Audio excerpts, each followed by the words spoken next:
एक समय की बात है। उज्जैन नगरी में महान राजा विक्रमादित्य शासन करते थे। वे न्यायप्रिय, बुद्धिमान और पराक्रमी थे। उनकी प्रजा उन्हें भगवान की तरह पूजती थी। एक दिन राजा अपने महल के बगीचे में टहल रहे थे कि तभी एक गरीब ब्राह्मण उनके सामने आया और रोते हुए बोला, महाराज, मेरी बेटी का विवाह है, लेकिन मेरे पास धन नहीं है। मुझे आपकी सहायता चाहिए। राजा ने उसे सांत्वना दी और कहा, चिंता मत करो ब्राह्मण देवता, मैं तुम्हारी सहायता अवश्य करूंगा। लेकिन उस समय राजकोष में भी धन की कमी थी।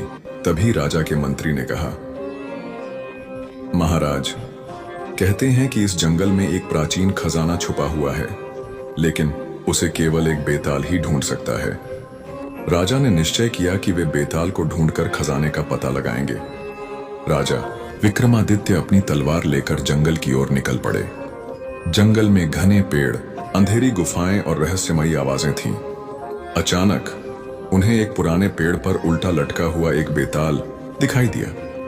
बेताल ने राजा को देखकर कहा, राजन, तुम मुझे पकड़ने आए हो, लेकिन मैं तुम्हारे साथ तभी चलूंगा अगर तुम मेरी एक शर्त मानो। राजा ने पूछा, क्या शर्त है? बेताल बोला, रास्ते में मैं तुम्हें एक कहानी सुनाऊंगा। अगर तुम बोले बिना चुपचाप सुनोगे तो मैं तुम्हारे साथ चल दूंगा, लेकिन अगर तुम बीच में बोल पड़े तो मैं फिर से पेड़ पर जा लटकूंगा। राजा ने हामी भर दी। एक गांव में दो मित्र रहते थे, रमेश और सुरेश।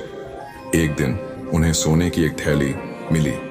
रमेश ने कहा, इसे हम बराबर बांट लेंगे। लेकिन सुरेश लालची था। उसने रमेश को जहर देकर मार डाला। जब वह खजाना लेकर भागा तो रास्ते में एक सांप ने उसे डस लिया और वह भी मर गया। अब बताओ राजन, इस पाप का दोषी कौन है? राजा सोच में पड़ गए, लेकिन उन्होंने जवाब नहीं दिया। बेताल खुश हुआ और उनके साथ चल पड़ा। थोड़ी दूर चलने के बाद बेताल ने एक दूसरी कहानी सुनाई, लेकिन राजा फिर भी चुप रहे। अंत में वे एक टूटे हुए मंदिर के पास पहुंचे। बेताल बोला, यहां खजाना दबा हुआ है, लेकिन इसे निकालने के लिए तुम्हें एक पहेली का उत्तर देना होगा। पहेली, जो देता है वह लेता नहीं, जो लेता है वह देता नहीं। वह क्या है? राजा ने सोचकर कहा, उत्तर है दान। जो दान देता है वह लौटाकर नहीं लेता, जो लेता है वह दान नहीं देता। बेताल प्रसन्न हुआ और खजाने का दरवाजा खुल गया। राजा ने उस धन से ब्राह्मण की सहायता की और प्रजा का कल्याण किया। इस तरह राजा विक्रमादित्य ने अपनी बुद्धिमत्ता और साहस से बेताल को जीता और खजाने का रहस्य सुलझाया। उनकी यह कहानी आज भी लोगों को न्याय और धैर्य की प्रेरणा देती है। राजा विक्रमादित्य की रोमांचक कहानी।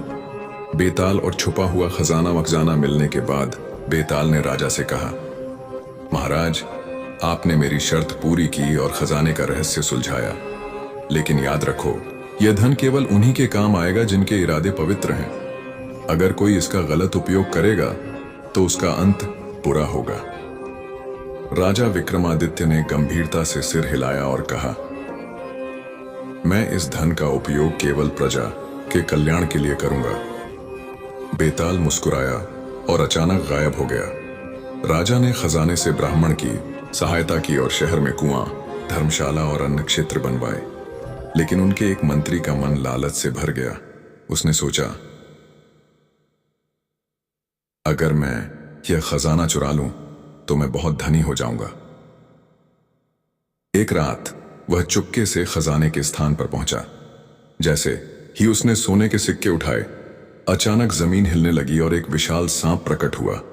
मंत्री डर के मारे चीखा, बचाओ, मुझे माफ कर दो। सांप ने गर्जना करते हुए कहा, लालची मनुष्य, तुमने बेताल की चेतावनी नहीं मानी, अब तुम्हें सजा मिलेगी। उसी समय राजा विक्रमादित्य को स्वप्न आया कि खजाने पर संकट आया है। वे तुरंत अपने सैनिकों के साथ वहां पहुंचे। मंत्री को देखकर राजा समझ गए कि उसने गलती की है।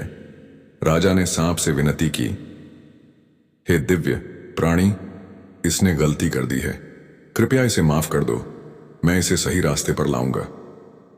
सांप ने राजा की न्यायप्रियता देखकर कहा, तुम्हारी दया के कारण मैं इसे छोड़ता हूं, लेकिन अगर यह फिर कभी लालच करेगा तो इसका अंत अवश्य होगा। मंत्री ने क्षमा मांगी और आगे से ईमानदारी से काम करने का वचन दिया। अगली रात राजा के सपने में बेताल प्रकट हुआ और बोला, राजन, तुमने न केवल खजाने का सदुपयोग किया बल्कि एक लालची को सही रास्ता भी दिखाया। मैं तुमसे प्रसन्न हूं। तुम्हारी न्यायप्रियता और दया के कारण यह खजाना सदैव तुम्हारे राज्य की समृद्धि के लिए रहेगा। इसके बाद उज्जैन नगरी और भी धनवान और सुखी हो गई। राजा विक्रमादित्य की कीर्ति दूर दूर तक फैल गई। इस कहानी से हमें यह शिक्षा मिलती है कि धन का उपयोग दूसरों के कल्याण के लिए करना चाहिए। लालच करने से हमेशा नुकसान होता है, जबकि न्याय और दया से सुख और समृद्धि मिलती है। खजाने की घटना के कुछ समय बाद उज्जैन नगरी में एक नया संकट आया। रातों रात लोगों के घरों से कीमती सामान गायब होने लगे, लेकिन चोर का कोई पता नहीं चलता। दरवाजे बंद होते, पहरेदार जागते, फिर भी सुबह तक सोने के गहने, अनाज और धन गायब हो जाते। प्रजा डर गई। क्या यह कोई भूत प्रेत है? राजा विक्रमादित्य ने सैनिकों को पूरे नगर में तैनात किया, पर चोरी रुकी नहीं। तभी राजा को बेताल की याद आई। उस रात वे उसी जंगल में गए जहां बेताल मिला था। पेड़ पर उल्टा लटके बेताल ने हंसकर कहा, राजन, फिर समस्या लेकर आए हो? पर इस बार मेरी शर्त नई है। तुम्हें मेरी पहेली का उत्तर देना होगा, नहीं तो मैं तुम्हारी याददाश्त छीन लूंगा। राजा ने स्वीकार किया।